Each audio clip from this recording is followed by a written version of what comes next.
Hello everyone. Today we are going to do the fourth part of this lesson. Okay. Getting off the train at Ranchi next morning, he realized at once that he had never been there before. तो जैसे ही वो train से उतरे रांची पहुंचकर तो उन्हें एकदम से रियलाइज हो गया कि मैं यहाँ पर कभी भी नहीं आया हूँ. He came out of the station. वो स्टेशन से बाहर आए, टुक ए टैक्सी ली, drove around the town for a while. और वो टाउन में इधर उधर थोड़ी देर घूमते रहे. और उसके बाद उन्होंने रियलाइज किया कि जो स्ट्रीट्स हैं, बिल्डिंग्स हैं, होटल्स हैं, बाजार्स हैं या मोराबड़ी हिल है, ये जितने भी लैंडमार्क थे वो उन्होंने देख लिए, लेकिन उन्हें कुछ भी याद नहीं आया कि इससे पहले वो कभी रांची आए हैं. और स्लाइटेस्ट एक्वेंटेंस मतलब थोड़ा सा भी ऐसा नहीं महसूस हुआ कि पहले इन सब चीज़ों से वो परिचित हैं या पहले ये सब चीज़ें उन्होंने कभी देखी भी हैं. Would a trip to the Hundru fall help. तब ये तो सारी चीज़ें उन्होंने देख ली और कुछ भी रियलाइज़ नहीं हुआ, कुछ भी उनको याद नहीं आया. तो फिर वो जो पर्सन था जो उनको बुक वाली शॉप पे मिला था और उसने बोला था कि मैं आपके लिए डेली कार अरेंज करता था हुड्रू फॉल के लिए, तब बिपिन जी को लगा तो कि क्या मुझे अब हुड्रू फॉल जाना चाहिए, क्या पता मैं वहां पर जाकर मुझे वहां पे कुछ याद आ जाए. और उन्हें ऐसा लग रहा था कि शायद मुझे नहीं लगता कि कुछ याद आ जाएगा, लेकिन फिर भी वो चाहते थे कि उनकी तरफ से कोई भी एक भी कसर ना रहे या कोशिश ऐसी ना रहे कि उन्हें बाद में जाकर ये रियलाइज रहो कि मैं कलकत्ता से रांची तो गया था, लेकिन जब मैंने सारा कुछ देखा तो मैं हुड्रू फॉल को क्यों छोड़ आया. तो इसलिए उन्होंने सोचा कि मैं वहां पर भी चला जाऊंगा. इसलिए उन्होंने एक कार अरेंज की और left for Hundru in the afternoon. और दोपहर में उधर चले गए eight 5 o'clock the same afternoon. और वो दोपहर को वहीं पर ही हुड्रो में ही क्या हुआ कि two Gujarati gentleman from a group of the picnickers discovered Bipin Babu lying unconscious. उन्होंने देखा कि दो गुजराती थे जो कि अपने पूरे ग्रुप के साथ आए हुए थे पिकनिक मनाने के लिए, और उन्होंने देखा बिपिन बाबू थे जो वो बेहोशी की हालत में बिसाइड ए बॉल्डर मतलब एक बहुत बड़े पत्थर या चट्टान भी आप बोल सकते हो कि जैसे बीचीज पे होते हैं, तो वो वहां पर गिरे पड़े हैं बेहोशी की हालत में. वेन ही केम राउंड का मीनिंग है जब उनको होश आया. The first thing Bipin Babu said वो जो पहली थिंग जो उन्होंने बोली, वो बिपिन बाबू ने क्या बोली होश आते, आई एम फिनिश्ड. मैं तो पूरी तरह से खत्म हो गया हूँ. और there is no hope left. और अब मेरे लिए कोई भी उम्मीद की किरण बाकी नहीं है. Next morning Bipin Babu was back in Calcutta. और फिर जब अगली सुबह बिपिन बाबू कलकत्ता वापस आ गए, he realise that there was truly no hope for him.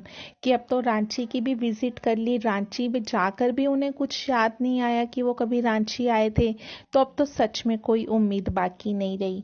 Soon he would lose everything. और उन्हें ऐसे लग रहा था कि अब वो जल्दी ही धीरे धीरे अपना सब कुछ खो देंगे, अपनी विल पावर खो देंगे, काम करने की जो इच्छा शक्ति है, अपना कॉन्फिडेंस है, अपनी एबिलिटी है, बैलेंस ऑफ माइंड है. उनको लग रहा था कि धीरे धीरे वो सब कुछ खो देंगे.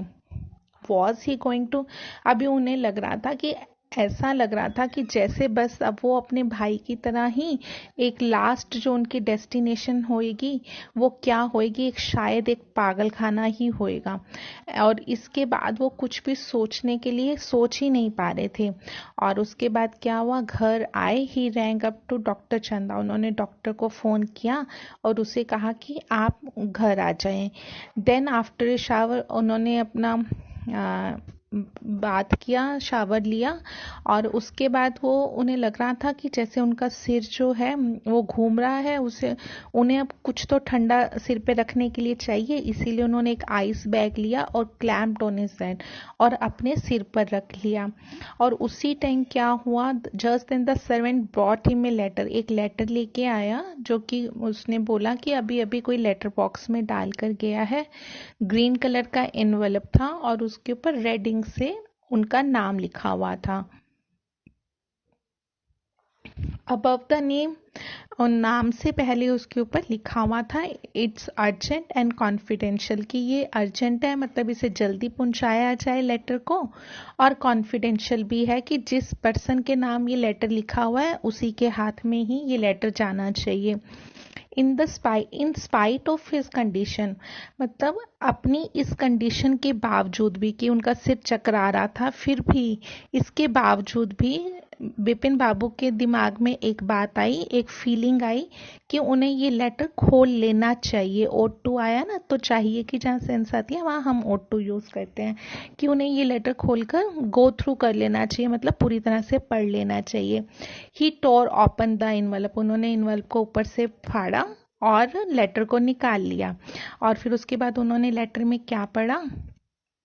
Dear Bipin, I had no idea that affluence would bring about the kind of change in you that it has done. कि तुम्हारे अंदर नाम, शोहरत और पैसा इतना बड़ा चेंज ले आएगा जैसा कि तुम में आ गया है।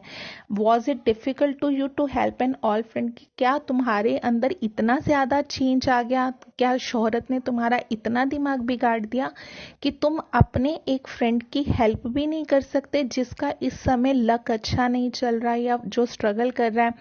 आई हैव नो मनी, उसने लेटर में लिखा कि मेरे पास फिलहाल पैसे नहीं हैं और जो मेरे रिसोर्सेज हैं वो भी लिमिटेड है, मतलब मेरे पास आगे का खर्चा भी बहुत कम बचा है। और मेरे पास इस समय क्या है जो मैं यूज़ कर सकता हूँ, वो है मेरी इमेजिनेशन, और जिसका मैंने यूज़ किया है किस चीज़ के लिए? तुम्हारा अनफीलिंग बिहेवियर, जो तुमने मेरे साथ अच्छा बिहेवियर नहीं किया है उसका यूज़ मैंने उसका बदला लेने के लिए, रिट्रीब्यूशन मतलब उस चीज़ का बदला लेने के लिए मैंने, मेरे पास पैसे तो नहीं थे तो मैं कैसे तुमसे उस चीज़ का बदला ले सकता था, तो मैंने अपनी सोच से तुमसे बदला लिया है। Well you will be all right again now, लेकिन कोई बात नहीं, अब तुम जल्दी ही ठीक हो जाओगे। ए novel I have been writing is being considered bye a publisher, जो मैं इन दिनों एक नॉवल लिख रहा हूँ तो वो हो सकता है जो पब्लिशर है उसे बहुत जल्दी पसंद आ जाए और मेरा आगे के महीनों का खर्चा जो है वो निकल आएगा। तो ये लेटर किसने लिखा था? चुन्नीलाल ने लिखा था। अब बिपिन बाबू पूरा मसला क्या था इसको समझ गए थे कि उनका कोई भी मेमोरी लॉस नहीं हुआ था, लैप्स ऑफ मेमोरी नहीं हुआ था, पर्पसली एक प्लान्ड था। एक बुक सेलर की बुक वहाँ पर जो पर्सन आया था वो भी चुन्नीलाल ने भेजा था और हर चीज़ प्लान्ड थी, तो इसके कारण से चुन्नीलाल ने अपना बदला लिया था। व्हेन द डॉक्टर चंदा केम, अब वो ऑलरेडी डॉक्टर चंदा को तो फ़ोन कर चुके थे लेकिन उसके बीच में ये इंसिडेंट हो गया और जब अब डॉक्टर चंदा आ गए थे तो बिपिन बाबू ने बोला I am fine, it's all came back as soon as I got off the train at Ranchi. तो उन्होंने उनको झूठ बोला कि जैसे ही मैं रांची में ट्रेन से उतरा मुझे तो सब कुछ याद आ गया। A unique case said doctor चंदा। डॉक्टर चंदा ने क्या बोला? अरे वाह, ये तो एक अलग ही तरह का केस है। I shall certainly write about it in a medical journal.